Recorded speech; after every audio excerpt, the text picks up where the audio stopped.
A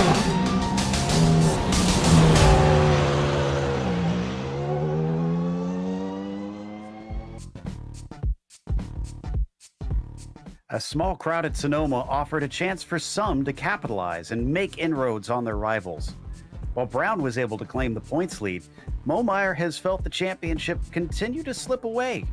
However, now we hop across the country to another hilly and technical circuit. Let's see how they fare at Road Atlanta as we get ready to watch round 14 of the Porsche Owners Club Series, and you'll see it all live here on the Global SimRacing Channel. Hi, I'm Joe Peak, and with me in the booth is DJ Clark. Behind the scenes is our director, Sean Ambrose, and he's using cameras provided by Dougie Beard. We often describe Road Atlanta as a circuit of two halves. To show you what we mean, let's head to our track guide. Welcome to Road Atlanta, the scene of incredible sports car racing for decades and the home to the Petit Le Mans. This is a track that has proven itself to be worthy of attention on a world stage. With it being situated only an hour northeast of Atlanta, Georgia, the circuit is in a prime location. But despite its flagship race, in contrast to the real Le Mans, the full course is a measly 2.5 miles long. The club layouts also clock in at just under 2 miles. Packed within this small lap length is a series of technical and challenging corners, some of which can be race-ending even when small mistakes are made. Turn 1 is a fast sweeper which compresses the car into the track, but the high speeds mean that when you go off, you typically go off in a big way. Turn 3 is notorious for its curved entry into a blind apex. Too far inside and you face a cut course penalty. Too far outside and you're likely to spin out. Then there's the unassuming Turn 5. The wide curbing lures you into getting greedy, but the close walls on either side gobble up cars and spit them out as a crumpled heap. With all the tricky fast turns, that's not to say that there aren't passing opportunities. The main one comes at the chicane at the bottom of the backstretch. The huge downhill drop into the turn makes outbraking yourself quite easy though, so be careful. The whole thing wraps up with the frightening final corner. With nothing but a giant wall right to the outside as cars fly through at high speed, it's not often that wrecks are small. Boasting a wide swath of series over its history, everything from NASCAR to Indy Lights and of course IMSA, the main use of the track is SCCA events and driving schools. No wonder this place is popular both in real life and here on the iRacing service. Fans will no doubt get to enjoy many more years of action at this incredible track.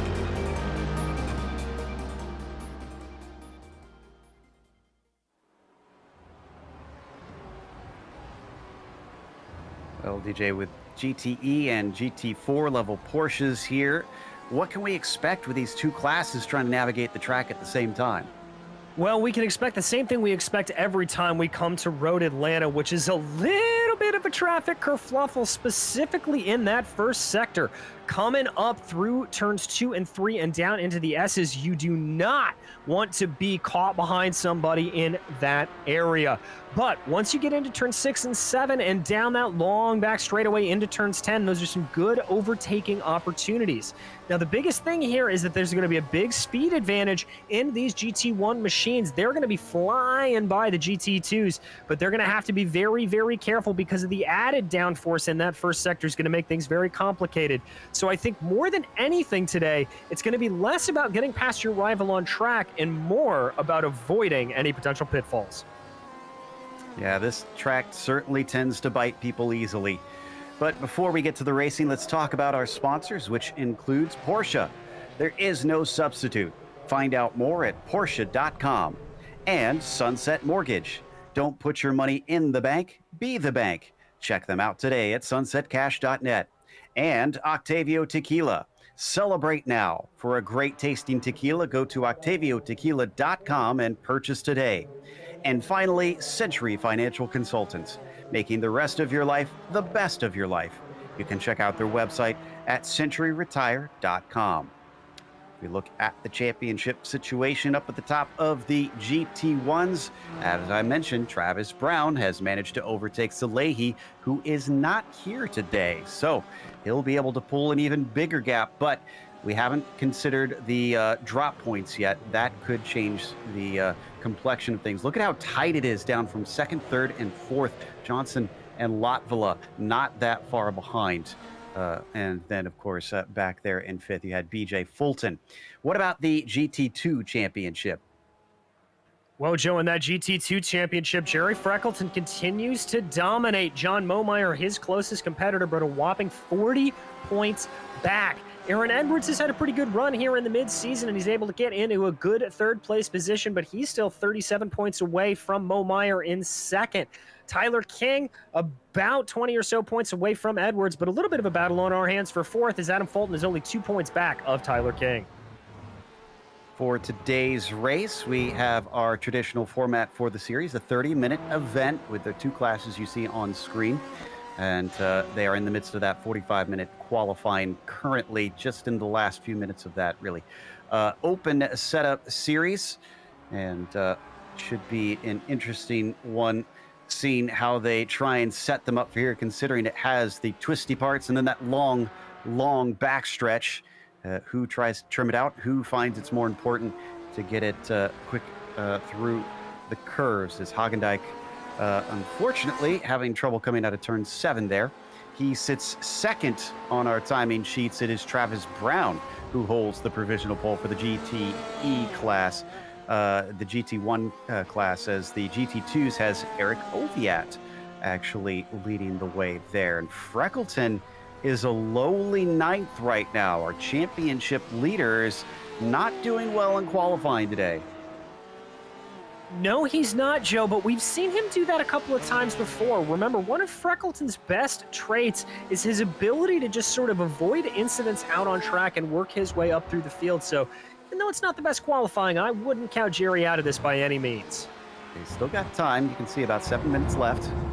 So he could find himself a little bit higher up, but he has put plenty of laps in. I can tell you that he's got roughly about 7 of them that he has put down. Many have not counted, as he's had some deleted for off tracks or out laps. As we look at Michael Bolton, and looks like he is not able, or no, he is able to go quicker that time, excuse me, and that will put him into 5th place, but just shy of CPEC by about 600ths of a second. So instead, we look back at Duncan and Jad coming down and across the line now, and that number 83, but it looks like that lap also an out lap for him. Yeah, but here comes Jim Slavic. This is at least going to be a somewhat competitive lap, but he is not able to improve there. Here comes Michael W. Johnson. This is going to be an out lap for him. But remember, Joe, one of the things that's going to be interesting here on this is going to be to see if anybody's able to take advantage of the draft down the back straightaway, and if that's going to help. John Momeyer there on an out lap. Looks like Jacob Abrams unable to improve as well. Interesting to note about Hagendijk. This second place should do him well. The question is, can he make good on it? Because he's been a little accident prone in the races themselves. He only tied his best finish of 4th last week, and he's done that, I believe, twice. Let me double check that. Yeah, 2 times he's been able to match that one. So something about the races just don't jive as well for Eric. Hopefully he's got that sorted out this week, considering he's doing so well in the qualifying, as Matt Hollander continues to run in 2nd place, needing only 700ths to overtake Oviatt for the pole. Ooh, a little bit of a kerfluffle there with some drivers on the coming out of turn 5 there. I think somebody wasn't anticipating slowing down. Riding now on board with Jad Duncan, currently 3rd best with a 126.1. Not going to be able to improve it on that one. Looking to see if there's anybody else going well. Here comes Michael W. Johnson. Now, this will be a faster lap for Michael, but I don't... Oh, he's able to get just a 10th faster there on that, but he'll stay in 7th. Gotta wonder, too. Michael's still recovering a bit from his surgery, potentially. He raced last week and said that he was definitely in pain. Well, 2 weeks ago, I should say. Has 2 more weeks been enough that he is 100%, or is he still missing a 10th or 2? As we see Jerry Freckleton now, and he's going to practice his pit entry. This is not a race with a scheduled stop, though, so hopefully we won't see many drivers taking that. Newton, in the meantime, not able to go faster, still stuck down in 6th in the GTEs. So Hagendijk, well, also unfortunately plagued by these slower times, so we turn our attention to Latvala. Let's see. Corey's not going to be able to do anything there. Although it looks like our next driver up is going to be, there comes Hollander across the line. Hollander not able to improve there. Next driver across the line is going to be our provisional pole sitter right now. That's Travis Brown. This isn't going to be a good lap for him. Waiting behind him, though, is Jim Slavic, I'm seeing, as well as another lap for maybe Michael W. Johnson, so we can maybe get something there coming. Michael able to improve a little bit, so he's incrementally getting faster here, Joe. 8,000s faster that time for MWJ. As we look at CPEC sitting on the outside of the second row. That lap discounted for him. And you've got Momeyer and Abrams. Abrams second to last in those GT1 class cars. That one not going to count. No faster for Momeyer. I guess the critical thing for Momeyer is he is right now ahead of Freckleton, but only by 2 positions. There could be so much more that he could capitalize on today if he gets a better qualifying. Certainly could, but there could be so much carnage up ahead of them with them both starting in the back through the S's as Hagendijk doesn't look like he improves there. This is going to be a slow lap for BJ Fulton. But yeah, starting back in the order, Joe, I'm not really worried about passing here necessarily. I'm just worried about any incidents that can happen on that first lap and get caught out by. Let's watch our pole sitter here, provisionally Travis Brown, making his way up over the crest right now. He's got 2 tenths over Hagendijk. So he should be pretty comfortable, but he wants it to be that much more safe, and he doesn't improve that time by. MWJ, he's across the line, but he doesn't find time that time, so whatever he was doing incrementally before, he wasn't able to find that little tiny bit there that time. What about our pole sitter in the GT2s? Well, he's not going to have that lap counted. 2 more minutes, which means he's got time for 2 more laps if he stays out there and has the pace. Adam Fulton, the only driver yet to set a time besides Needham, who I don't think will see the 27 on course because he is not in the session right now. Yeah, there comes Jacob Abrams on what looks like a warm-up lap for him. Next to cross over the line is going to be Momeyer. Hollander not being able to set a good lap there. Here comes Michael Ost. Michael is able to improve on that time. That's pole for Michael Ost. And that's why Travis Brown is still out there, as BJ Fulton crosses, but not able to go quicker. We see Mark Rondeau now, who's been on a streak of second places, 3 in a row. So I'm sure he wants more. Meanwhile, what about Travis Brown, beat by 1/4 of a tenth of a second? This time he crosses and it doesn't count. He's got 1 last lap to go faster. He might be able to get in before the checkered flag and do 1 more, but it'll be tight. And if I was him, I would not count on it. Yeah, I wouldn't either with the times that we're seeing. Here comes Eric Hagendijk. That's not going to be him. Can Freckleton do anything better? Not on this one. That car sliding around a little bit more. So he's going to be stuck in 10th. He's going to have 1 more lap to go. Ooh, that's going to get a little spicy there for Eric Oviatt as Paul Newton works his way past him. That's not going to be a fast lap for either of them. But again, they'll have 1 more shot at the apple. Some wings on that Red Bull, that is for sure. As Fulton crosses, he finally sets a time, but unfortunately it's last on the fields in those GT2s. Hollander, hey, he's on the front row. He wants that little bit more. Does he have it underneath him? The 69 car crosses the line. No, not that time. 1 last chance for him as he's got less than 20 seconds left on the clock. BJ Fulton, faster for him. Is that a spot, though? It looks like no, it is not.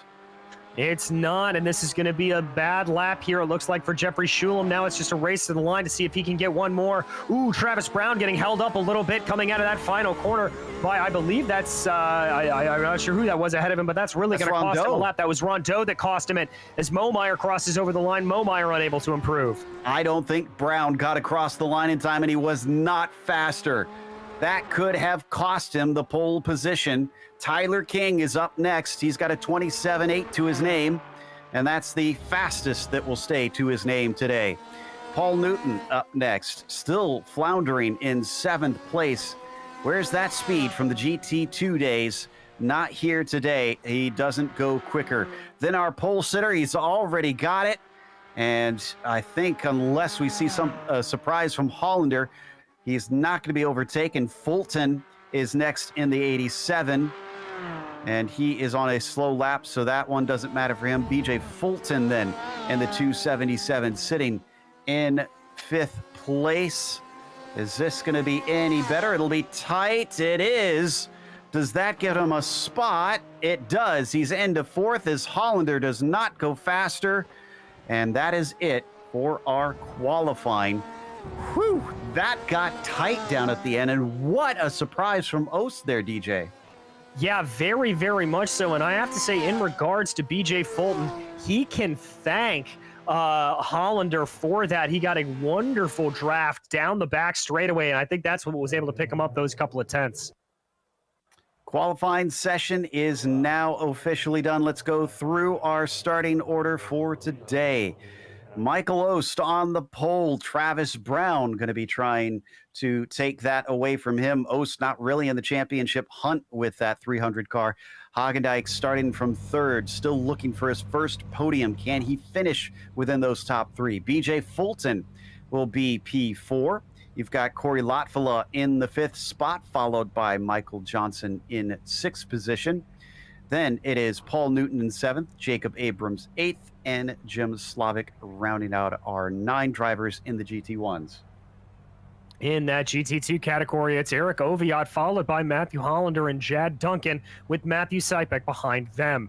Michael Bolton is in 5th, followed by Mark Rondeau and Aaron Edwards, with John Momeyer and Jeffrey Shulam lining up 8th and 9th. Championship leader Jerry Freckleton will line up 10th, with Tyler King and Adam Fulton making up the back of the field. Well, so our GT2 drivers have an interesting top of the field. Oviatt not really in the championship because he missed so many rounds, but starting at the top, Jad Duncan as well came in partway through the season. And then you get to Matt Hollander, who's kind of hopped back and forth between the 2 classes, and you don't get a major player until you get down to, I would say, Rondeau, who's actually still 6th in the points. So those who are usually scoring the best and are trying to find that crown have got a lot of work and might not get as many points as they want, which has got to be especially frustrating, DJ, for those who are trying to chase Freckleton since he's garnered such a lead early on. Yeah, exactly. It's one of the most frustrating things you can have when you just try to claw back and it only comes into about a 2 or a 3 point advantage. It's just a super, oh, come on sort of moment. We take off behind the pace car on the pace lap. I'm with you on this first part of these laps through, especially turn 3 here. I mean, these drivers are quite skilled, but I've seen even the best of professionals unfortunately pile up in that blind turn 3 before. Yeah, it's very, very easy to do. There's no real braking reference there. You just kind of have to feel the car out. And unless you've been on track time and time again with cars around you, those braking zones are going to change. They're going to be different. They're going to be all over the place, and they're really going to catch you out. That's the return of a number of drivers after a holiday weekend. Kind of robbed us of a few contenders 2 weeks ago back at Sonoma. Riding on board, heading through turns 6 and 7 now, watching from the view of Hollander, looking up at Oviatt here. They should be getting double file pretty soon. But this is well into the season now, taking part in round 14 of the Porsche Owners Club Series. So the drivers know what to expect. The question is, who can step up and perform here in the Porsche Owners Club Championship? Race not only in the sim world here, but they go out racing in the real world, which we're going to be mimicking one of those real world races of theirs soon. Next round going to be a 3-hour event out at Auto Club, as they usually hold an endurance race there as well in the real world. Meanwhile, we come up to the line, the pace car ready to dip off as Ost will have control. There goes the Porsche pace car. Green flag is out. Oh, it's a very poor start for Oost. Here comes Travis Brown around his outside, and now Hagendijk as well as he tries to cover him off. They're getting plugged up behind as they fly into turn one, trying to get underneath Travis Brown, but Oost can't do it. We have a driver, multiple drivers going off course, including Fulton, MWJ, and BJ Fulton. In the GT2 field, Eric Oviatt able to hold off a very, very strong approach there from Hollander. Duncan Sipik Rondeau behind. Everybody relatively clear and clean compared to that GT1 field, but a definite battle on our hands. Oh, but that was a big wiggle there for Matt Hollander coming out of turn 5. Hagendijk, Fulton, Michael Johnson, and Jacob Abrams are your 4 that were involved, or at least hampered by that incident. Not sure if they're going to be able to get a good finish here today. We'll go back to it a little bit later. Was that Hollander with a problem? Yes, it was, at the worst possible time. It was, and now he is going to be swallowed up. That is Sipik Rondeau. Everybody coming up, and look out. That's Hagendijk coming up there in one of the GT1s. He's completely bottled up. He's got nowhere to go. He may have to take a look to the inside. Oh, there's going to be contact there. Oh! That was Hollander and Sipek that made door-to-door contact. Not sure of where each other were on the straightaway, just kind of banging wheels with each other. That really threw the cat amongst the pigeons, and now Rondeau and Bolton going to go side by side off the corner. There you can see them coming across the line around the outside. Bolton carrying the speed better, and he is going to get himself 5th place from that. That is the GT1 of Fulton now going by.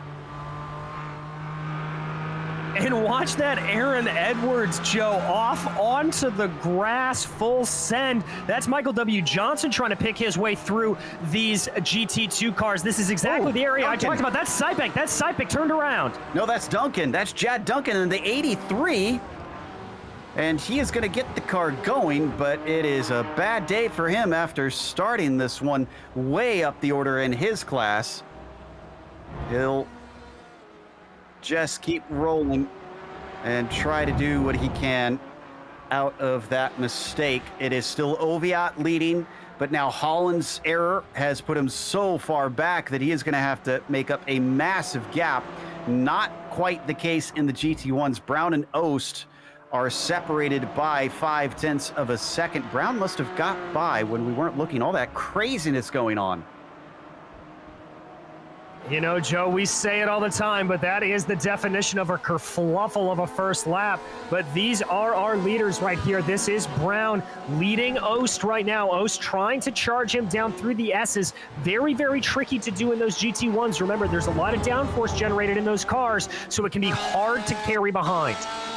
Excuse me, I had forgotten that Oost had lost the lead right at the very start of the race.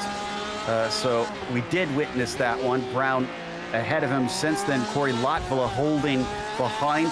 Newton doing a good job avoiding the incident at the start, getting promoted to 4th. Let's take a look at that and see if we can dissect what exactly happened. I was so focused on the top 2 that I just suddenly see behind drivers just falling all over themselves. Well, you can see there just the absolute swarm of bees that they go into. Maybe a little bit of contact up front. Oh, there it is. Just 1, 2, 3. I believe that was Hagendijk there that got into the side of Lotvilla or BJ Fulton. Yeah, Fulton. And that caused Abrams and Johnson to just be collateral damage. Frustrating start to this race, but we see BJ has managed to get back to 7th, and he's passed, in fact, all of our GT1 cars are past the GT2s. Look at this, though. Oost has clawed back to Brown. Remember, he took that pole away very late, so it could easily be dismissed as a fluke, but he is putting the pressure on. Had a bit of a bad run out of turn 5, and that cost him some time just when he wanted it, because now they're coming to the backstretch. Yeah, indeed. Let's see how they handle it. This is one of the most crucial corners on the track. And what's also important there is that's Corey Lockville closing in behind. So this is by no means a two-horse race. All three of them very involved in this. The draft really starting to pick up here. You can see the speeds eking their way forward. About this point, O's starting to get a little bit more speed, courtesy of the air that is being punched out of the way by Travis Brown. Now all hard onto the brakes. They get themselves up and going. There it is. A little bit of a wider run there for... Whoa, big wide run there. What happened to Brown? No, Ost is off. Ost spun and falling down the order.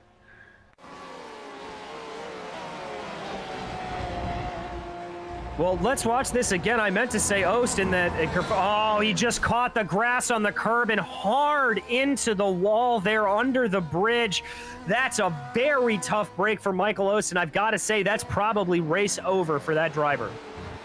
Wow, I said this track bites hard, but there have been a number of drivers that have found themselves a little bit snake bit today. So Ost will have to take a spare car and get back out there. Meanwhile, in the GT2, CPEC is being chased by Bolton and Rondeau. Yes, he is. CPEC trying to hold him off there the best that he can. Those two red machines surely filling his mirror as much as possible right now. There you can see the whole run of it, really and truly. That's Hollander and Oviatt right ahead of them. There's not a whole lot of a gap in between any of these guys. One mistake and they'll lose a position.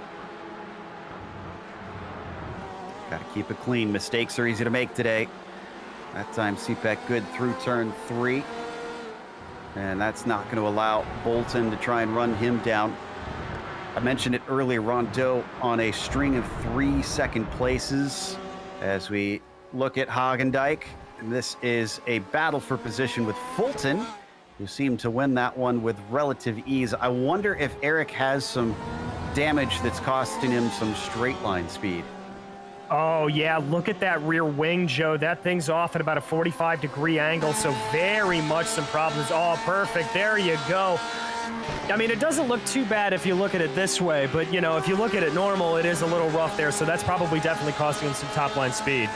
He's got a sprint car wing on there, dirt sprint car. It's kind of tilted to the side at a jaunty angle, as that's certainly not going to help him as the day goes on. And as I mentioned, no scheduled pit stop, so no chance to really fix that unless he gives away a ton of time on track. Meanwhile, Latvala has already run down Travis Brown. So Travis was looking good early today, and then suddenly it seems like he's been challenged by multiple other drivers. In fact, this is not going to help as they go by the GT2s, getting all kinds of stuck. But it seems that Latvala is just as stuck behind him as they almost get forced off to the left side, trying to overtake Adam Fulton. Thankfully, no harm, no foul. Yeah, that was a very good move there for Travis Brown, using those lap cars as a little bit of a pick there to try to prevent Latvala from getting by. Also, just a quick update in the GT2 category, as we've seen a lot of the fallback. Jerry Freckleton doing what Jerry Freckleton does best. The lead of the GT2s, Hollander, is on the offense as Oviatt is to his inside, goes for the over-under, off of turn 7, gets a decent launch. He's practically bump drafting him down the straight now. He ducks off to the side. Was he too close? I don't think he got the momentum that he was hoping for. I don't think he did either. He may have pulled that move out a little bit too early. And the worst part of it is that Oviatt's going to have the preferred line coming through the corner. It's now just going to be a matter of Hollander can keep it around the outside. Little bit of a squeeze there for Oviatt. There he goes. Hollander looking for the over-under, but Oviatt way too wise to it. Almost a little bit of a bump again. They're going to try to go, and now Hollander has to back off. I think he did actually make contact that time. How did he catch up to Oviatt? How far back was he when we last looked, and now suddenly he's all over the rear wing and he's going to look around the outside. He really wants this spot. Oviatt under threat, but he fends him off for now. Behind them, CPEC is gaining hand over fist with all this back and forth. Yes, CPEC and Michael Bolton very, very happy to see this action going on. And there you see what that counter line that Hollander had to run through turns 2 and 3 did to him. Cost him a decent amount of time, about 0.4 of a second. Little bit of a bumpy run there for Oviatt coming over the crest of turn 5. Here's where it's going to get interesting. The battle for the lead and the GT1s is coming up on this group. So it's going to be a perfect storm. But I think the good news for everybody is that they're being caught on the backstretch. There you see, ooh, bit of an evasive move, having to go around the outside of Bolton, but Brown managed it nicely and cleanly. Yes, he did. Very much well handled there, but still a hornet's nest as they try to come through that there. You can see Lotfula flashing his lights, trying to get by Oviatt, maybe thinking about a move down there on the inside of Brown. Just a little too far back. I think he was just having to go to an alternate line because of Oviatt, who finds Hollander actually going into the grass a bit, up and over the crest out of the final chicane. Can't get by that time. Seen multiple chances slip through his fingers, but the pace that we're seeing out of that 69 Porsche is making it look like it's a matter of when and not if. And he gets to the inside, up to turn 3, is either willing to give way. No, they're gonna bang doors. That almost sends Oviatt off the course, but he just barely holds on. He can't hold on to the lead though. Oh, but he's coming back at him, side by side, through the S's. How did he get the speed there? He's through in turn 5. I don't think I've ever seen a pass through there. Joe, that is not physically possible. They just broke the laws of physics to make that pass. And now behind him, that's Bolton trying to go down to the inside of CPEC. He's got the move done. And now we come to the draft battle down the back straightaway. Can this action get any more exciting? Holy cow. I thought that pass was for sure done. And despite being roughed out of the way, Oviatt said, no, you don't. I'm taking that one back. And Matt Hollander in the slipstream tries to close in. They see the blue car of Paul Newton get by without any issue as they break down to the final chicane. Oh, way too deep. Oh no, CPEC into Bolton.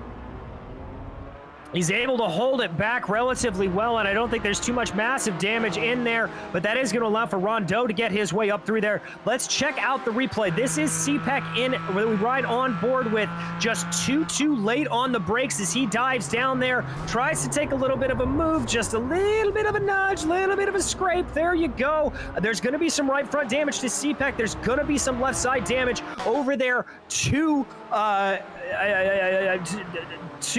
Bolton, but both cars very lucky to continue on. So the battle for the lead in the GT1s is still on. It is only 0.2 of a second splitting Brown and Lotfula. Oh, and Corey's going to have a great bit of slipstream here. Question is, has he trimmed the car out enough compared to Travis Brown? He's starting to reel him in, but Brown is looking mighty quick and a straight line. Another poke to the inside. I don't think he's there, no. Even though he's given space, we'll have to try again later. He was given space there, but Joe, I have to say that was a very aggressive turn-in point there from Travis Brown. I think he was trying to scare off Corey Lotfield a little bit, but we're going to jump back to Oviatt because we've got some more action. Oviatt under attack here again from Matthew Hollander. He keeps trying and nothing seems to stick. Will we get another over-under attempt, though? He's a little bit farther back, so he can really carry his momentum. Yes, he does, but he has to go around the outside, and he has to back out of it down through the treacherous turn 12. Oviatt holds on once again. Yes, he does, and they've got a little bit of lap traffic coming up behind them, so that may be a problem. That's BJ Fulton.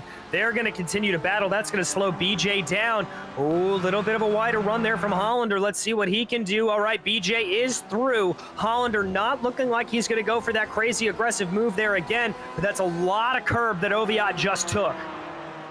Well, whatever it was, it worked because he pulled away from Hollander through that corner. So I'd say keep banging away at that curb. Still, Hollander is able to just pull him back to him. Matt has got a serious turn of speed today. And so does Lotfula, who got close to Brown, but wasn't able to get side by side once again. I do think that Travis has that thing trimmed out. Meanwhile, this is for 6th place. This is Slavic, who has a bit of an off. And, oh no, excuse me, that was Rondeau who had a bit of an off behind him. That's GT2. Yeah, so there it is, and there's Hagendijk, as we've talked about, with that rear wing damage that he's really having problems with. But I do have to say, at least looks like he's able to keep up a little bit in the draft the best that he can. Making a fight out of it, that's for sure. Ooh, Hollander just got sideswiped by lap traffic. That was Michael Johnson. Oh, and who's that off course? That's Aaron Edwards. Ah, that's a car that's a little ways down the order. In fact, I think it was a lap down. So, unfortunately, what was a bad day has gone to worse for him.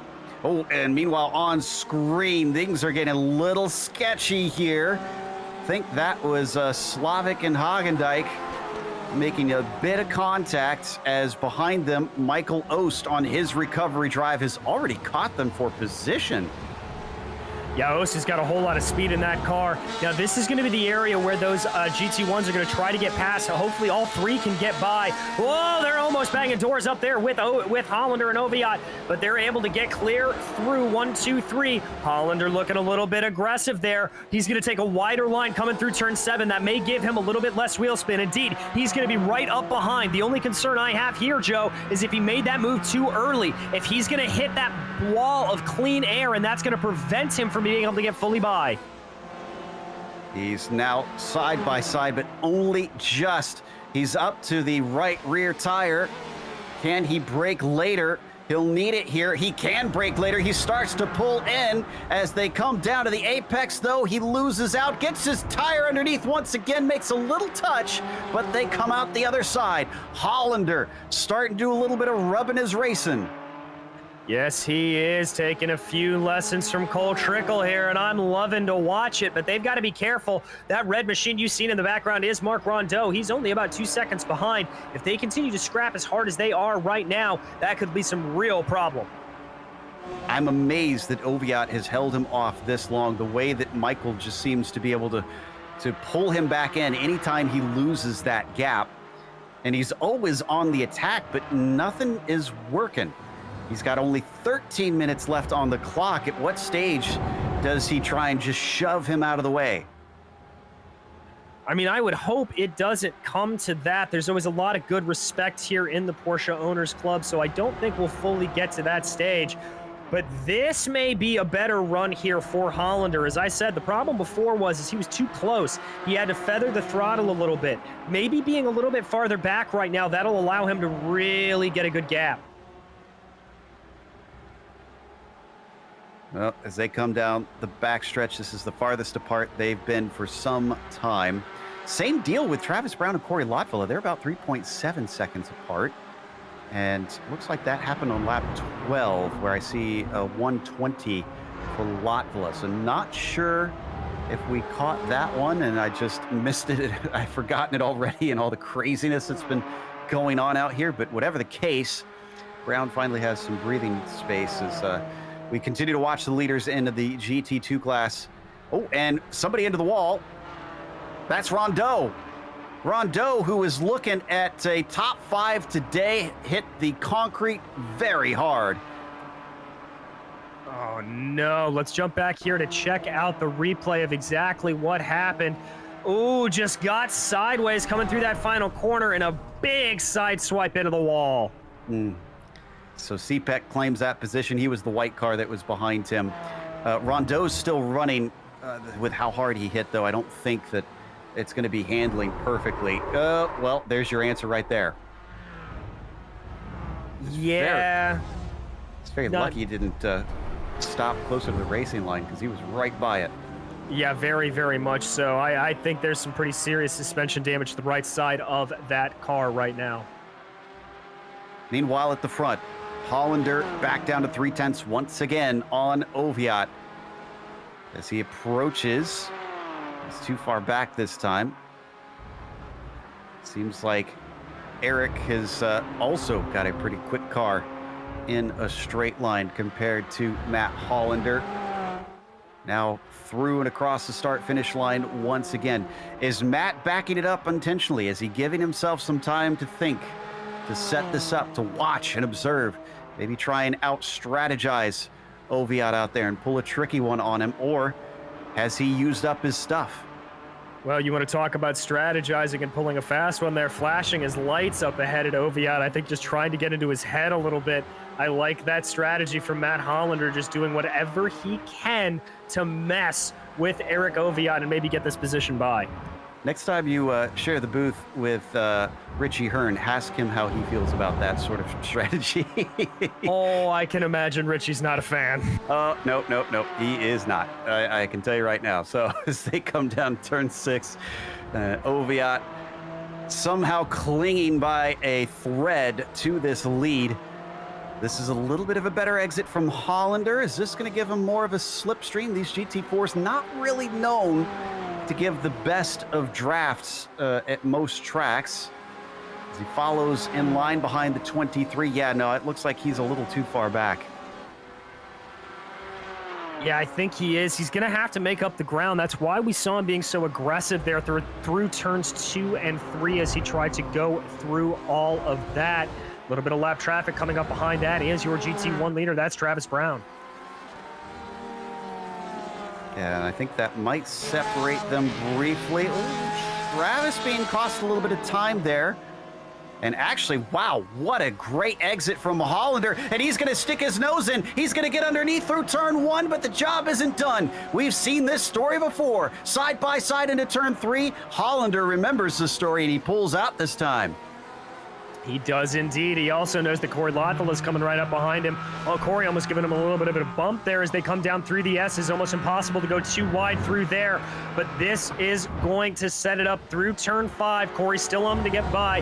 He's going to be frustrated that he's losing times to Travis Brown. But let's see if that'll be able to help out Matt Hollander at all. Maybe a little bit of a check down to the braking zone. Indeed, that's exactly what it did. That allows for Hollander to get a little bit closer. Can he keep it going through 7? Boy, that was costly for Latvala with a lot of time gone. Yeah, this is looking good for Matt.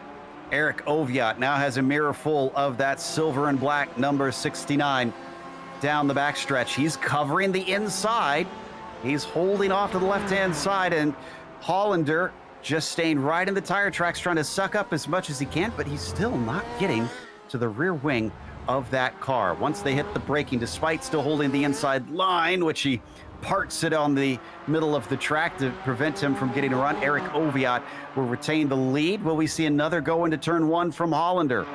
Well, what you're seeing Hollander doing is taking wider lines all around the track. There he goes. He's going to try to pull around the outside of turn 1 if he can do it. Has a little bit more momentum. He's going to have to back it off, but he's got just a little bit of a nose there. Not able to make it work there, but Joe, he's trying every opportunity he can get. Swings back around here through turns 2 and 3. Backs it up a little bit, takes a lot of curve, but a better run through turn 3. Now down into the S's. He's closer than he's been in a while.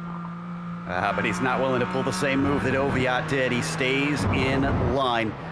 I'm starting to feel the spidey senses tingling. I think this one's going to end in tears. I think you may be right, Joe, but I hope to everything that I can think of that it doesn't, because nothing has given me more joy than watching this fight right now. It is absolutely incredible to watch. Once again, looking for the exit off of turn 7. Paul Newton behind them should have an easy pass down this straight. Hopefully he won't get involved. Yeah, he's got a whole bunch of speed, so he'll be by, but he's picking the left-hand side. There we go. Now they pull out of his way. And Oviatt having to brake a little bit with that GTE car in front. Will that hinder him? Maybe a tiny bit. Hollander, every time he comes off of a corner, it seems like he can't find the side that he wants. Yeah, he's just doing, what it is it's really Oviatt doing a good job of being defensive there, but a good run there. Now he's going to go to the inside. He's going to try to make the move to the inside of turn 1. He's going to have to be super aggressive on it. That's Oviatt turning in. Oh, over the curb goes Hollander, and that's going to cost him. He's not going to get it done. If they do this too much, CPEC's going to once again claw them back and become a factor in this fight for the win. A lot of curb that time for Matt Hollander coming through turn 3. Oh, poor CPEC, unfortunately, had to deal with traffic himself. So what time he gained, he just lost. Yeah, indeed. The next car they've got coming up behind them is Jacob Abrams. So that may prevent something here. I'm not sure exactly how close Abrams is going to be on catching them. A little bit of a wider line going in there for Hollander, just trying to find an advantage if he can. There he goes again, that wide apex through turn 7. Looks like this traffic's not going to really cause too many problems for either of these GT2 drivers right now. If Oviatt can hold this together, he'll be the second driver to reach 3 wins this season in that GT2 class. Only other driver to do so has been Jerry Freckleton, our points leader. Once again, letting Fulton go by. BJ letting this race be. Actually, is Fulton chasing Abrams? No, that's on different laps between those two. Got a little bit of a fight down for 5th as Momeyer is trying to fend off Duncan. Now, this is even more important because Momeyer, in spite of things, has fallen behind Freckleton once again. So he's going to continue to bleed points to our GT2 championship leader. And if Duncan goes by, then that'll make life even worse. Yeah, indeed it will. Momeyer really going to want to try to hold off the best that he can. Freckleton just doing what Jerry does. Ooh, that was a bad first corner there for John Momeyer. Looked like the car got a little bit twitchy. Duncan doing a good job of showing his nose and trying to scare Momeyer off of those apexes. As we ride on board with Duncan down through the S's, looking for the blind turn 5. Comes up and over the crest and once again exiting the corner. So much better. He is all over the back of him. Is this going to be a move down into turn 6? He wants it to be, as Momeyer is very defensive. And I think if I was Duncan, I wouldn't be super happy about that one.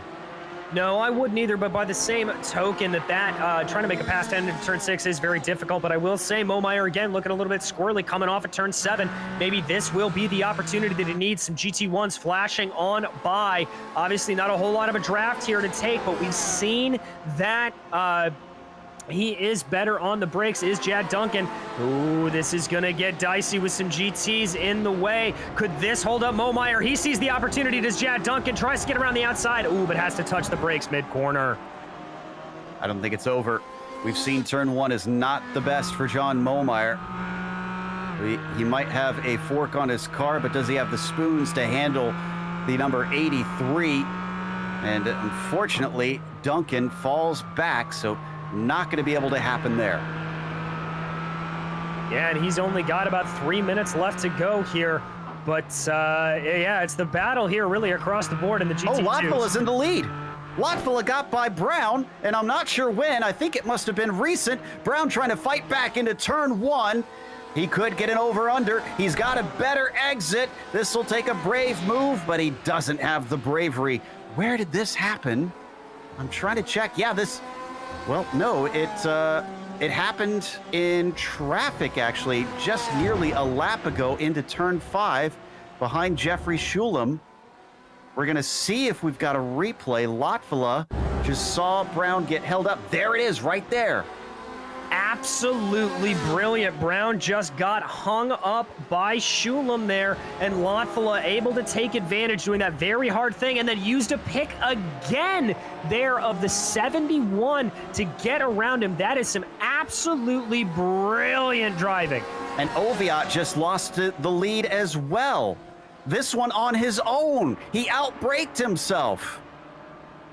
Oviatt sent it too hot into the final chicane, and after doing such a brilliant job, he watched the 69 car easily go past. Yeah, there we go. There you can see it right there of just what it was. He had been doing such a good defense down into there and just absolutely missed it. Combination of, I think, locking up those right front tires and carrying too much speed, and that lost him the lead of those GT2s. And Brown had a spin. It's all happening right now. Brown, we don't need a replay. He self-spun out of turn 7, lost about 7 seconds, and Lotvilla is out of his reach right when he doesn't want that to happen. So Corey Lotvilla played patient here today, and this is actually going to be quite valuable. He came into this round 4th in the championship and will take a small hunk out of Travis Brown if he just goes around for one more lap here. He's going to see the white flag this time by. Yes, he will, and he'll be very, very thankful to do that. And meanwhile, in that GT2 category, as we said, Jad Duncan able to get by John Momeyer, and so that puts Momeyer down 2 places to Jerry Freckleton. Freckleton just going to continue to extend that points lead. Taking a little bit more of the GT2 traffic. Freckleton staying out of the way. White flag in the air for the 22 car. Corey Lotfula, who has one win himself, but it's been a bit, I believe. Need to double check. Nope, hasn't been that long. Round 12. Sebring was the last one, or the only one that he's taken a victory at so far this season. But 2 out of 3, that's a very good sign for him and his hopes of trying to stay in the championship hunt. Matt Hollander, in the meantime, this might be his first win. I'll have to check. I think you may be right on that one, Joe. Eric Oviatt there still behind, trying to keep up the pressure, but just not quite enough to actually get it done. They will have one more lap to go at the line. That is Slavic going on by them as your overall leader, Corey Lotfula, making his way down the backstretch right now. Yep, only those first 2 will be able to take that extra lap, I believe. Corey Lotfula, as he comes through the final chicane, is looking for win number 2. What a race from the number 22 car, taking victory here in Georgia today. Brown gotta be gutted in second. Oh, and what happened? Oviatt's now back on top of Hollander. We've got a battle on our hands, Joe. This is back at it as they come through the S's. Oviatt trying to do what he did before and make that incredible run. Here they come up to turn 5. This is going to be a crucial corner. It looks like Oviatt may have gotten a little bit of wheel spin and a little bit of curbing there coming off the line, but that doesn't mean it's done yet.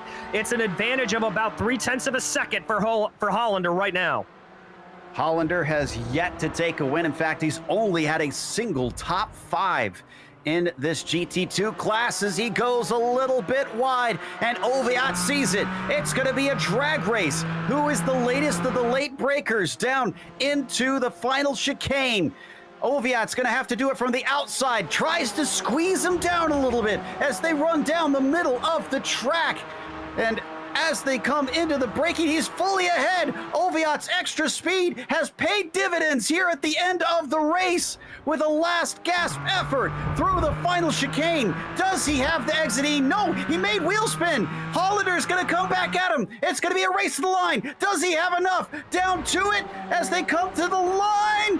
Who's it going to be? Oviatt! Oviatt barely ahead. Eric Oviatt by 11 thousandths of a second. Joe, this is exactly what we do when we talk about road racing at Road Atlanta. Watch this run to the line. How did he find that? And did he take that off the track? I think he won the race in the grass. Unbelievable.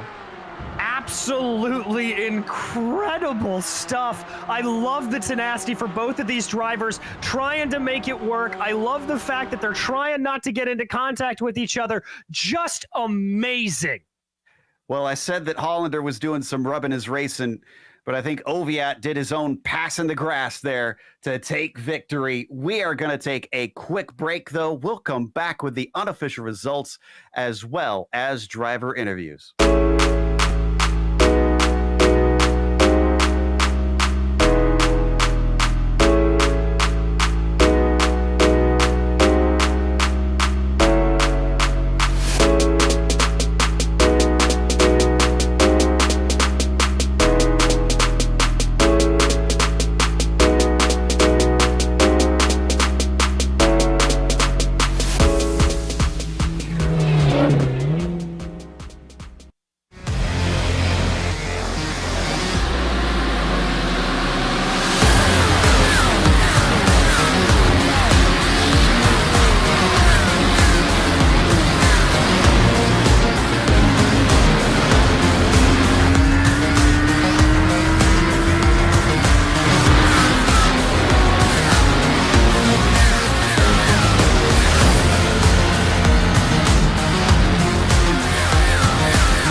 welcome back to Road Atlanta. We just watched round 14 of the Porsche Owners Club Series, and Corey Latvala was our winner here today, having to sit patiently behind Travis Brown for much of the race, wait for the right time. He pounced, and though it was under threat a little bit later, unfortunately, Travis's spin sealed that up for Corey Latvala. Travis did take second as BJ Fulton was third. Paul Newton with a good finish in fourth as Hagendijk still looking for that podium. He was still a top five at least.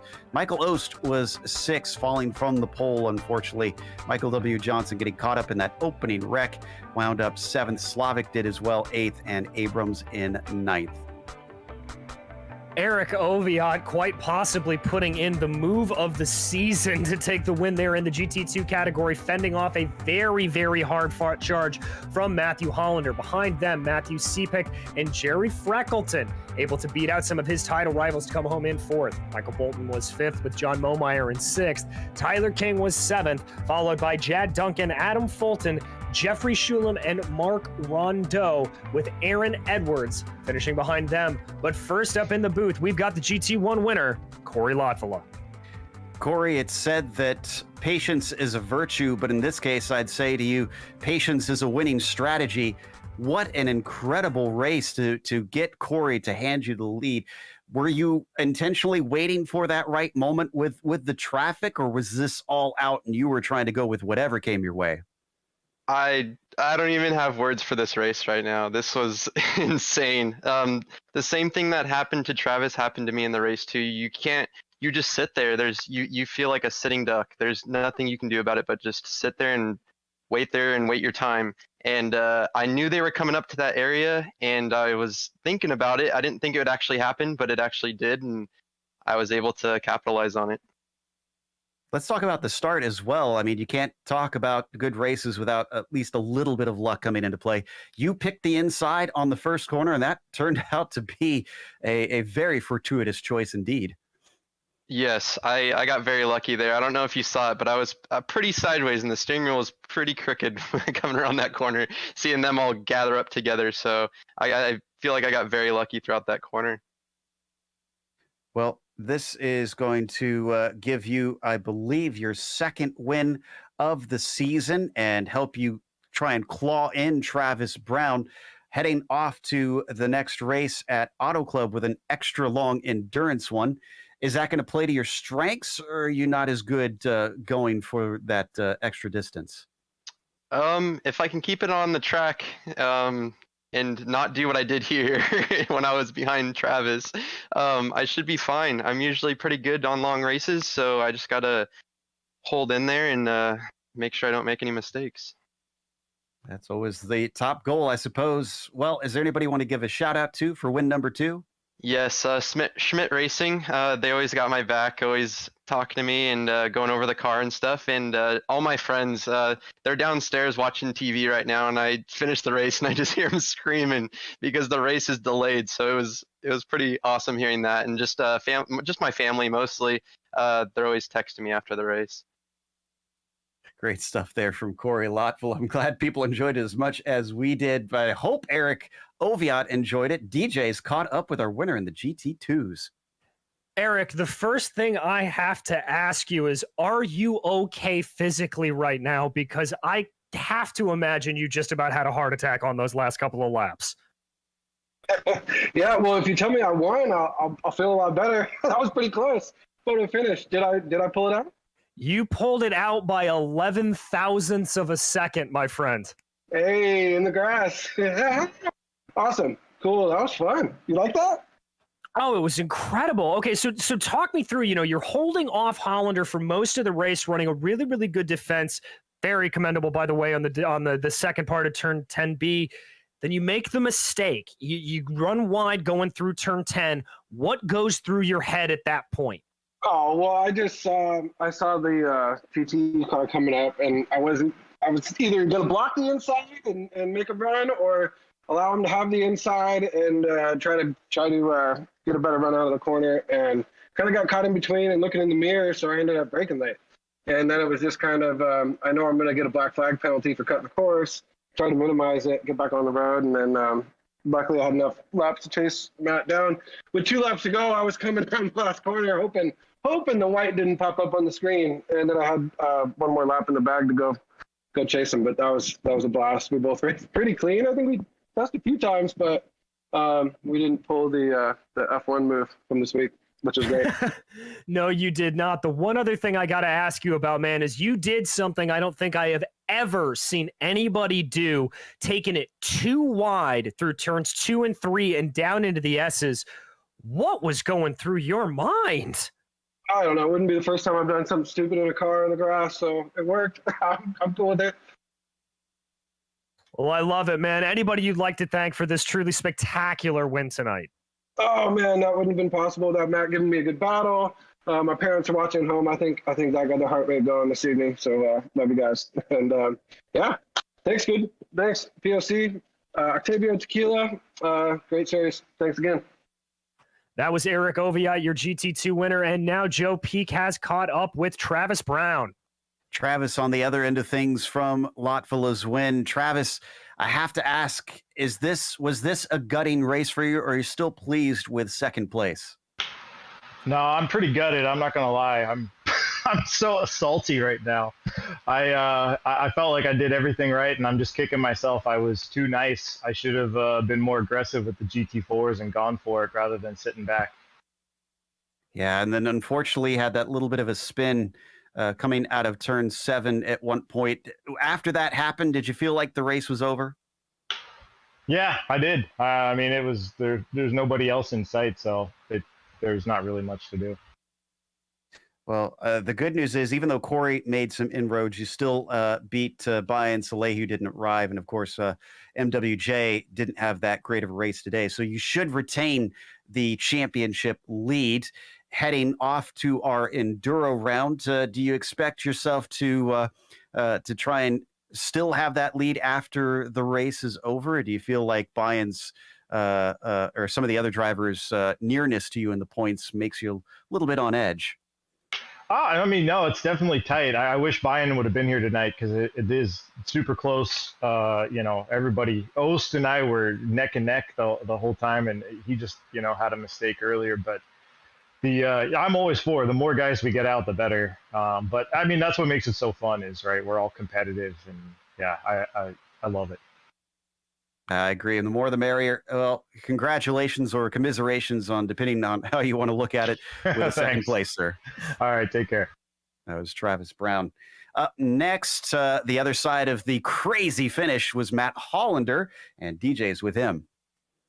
Well, Matt, Mr. Attack out there is, I think, the way we need to call you. Talk me through just move after move trying to get by Eric.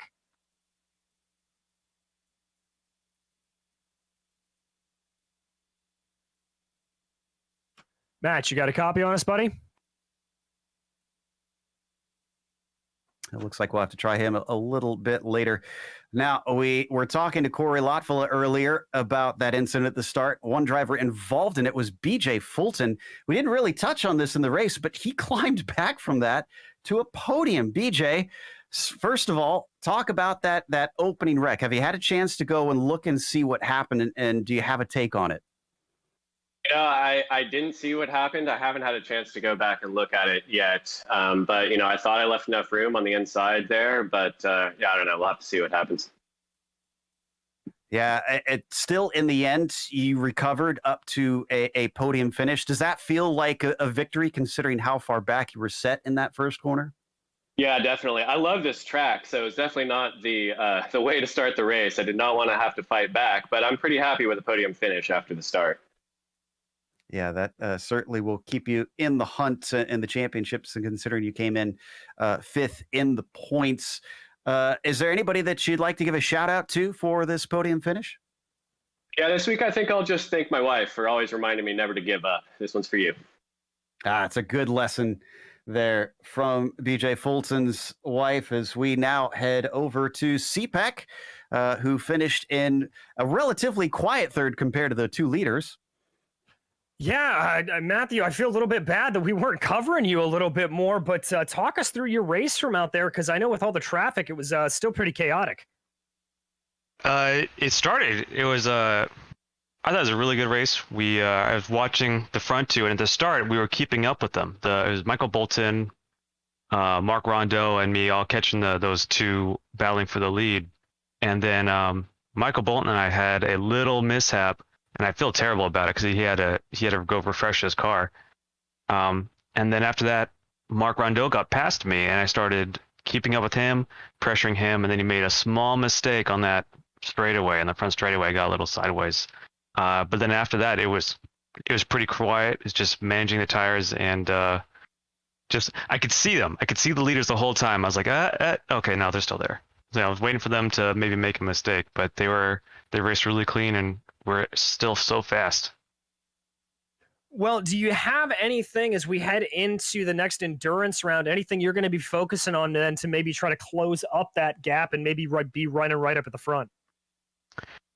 I think I'm going to do the same thing I'm doing. I'm catching up, I feel like, where I just focus on race pace, and I don't even practice qualifying that much. I just do lots and lots of laps trying to find what's the fastest way, the lowest risk, fastest way around the track. And it's paid off pretty well so far. I just need a little bit more practice. Well, I'd certainly say it is. Matthew, anybody you'd like to thank for this podium here tonight? I just want to thank you guys for doing such a professional job and keeping these races interesting. Well, thank you very much. That was your third place finisher, Matthew Sypik. And now we have Matthew Hollander with Joe Peak. Yeah, Matt, oh my goodness, that finish was something else. And it seemed like Eric had a very good time on that one. Considering you didn't take the win, would you say that was a good time for you as well, or are you a little bit frustrated? Oh, looks like we might be still having some connection issues with Matt Hollander here. We'll give one more shot, see if we can get this mic'd up. Matt, do you have a copy? I don't suppose we do. Sad to see that we won't get to hear from Matt's take on what happened there at the end, because that was such fun to watch. And we will close out with our sponsors, of course. Porsche, there is no substitute. Find out more at Porsche.com. And Sunset Mortgage. Don't put your money in the bank, be the bank. Check them out today at sunsetcash.net. As well as Octavio Tequila. Celebrate now. For a great tasting tequila, go to octaviotequila.com and purchase today. And finally, Century Financial Consultants, making the rest of your life the best of your life. You can check out their website at centuryretired.com. Thanks to the companies that provide the software and hardware for our broadcast listed here on your screen. And additional thanks to June Lawn, who provides our wonderful music. Her Bandcamp is there if you want to check out more of her work. Thanks to the team today, DJ Sean and Dougie. You can find more info about GSRC at globalsimracingchannel.com or through our social media listed on the screen. Check out our merchandise store at simracingmerch.com/GSRC. We keep a link in the description below where, while you're down there, don't forget to subscribe to our YouTube channel. Because next time in 2 weeks, we're going to Auto Club Monday, August 2nd at 11 p.m. Eastern, but that is going to be a 3-hour event. We also have upcoming races for other series listed on the screen, so check those out, mark them down on your calendar. Until next time, race clean, race hard. We'll see you on the track.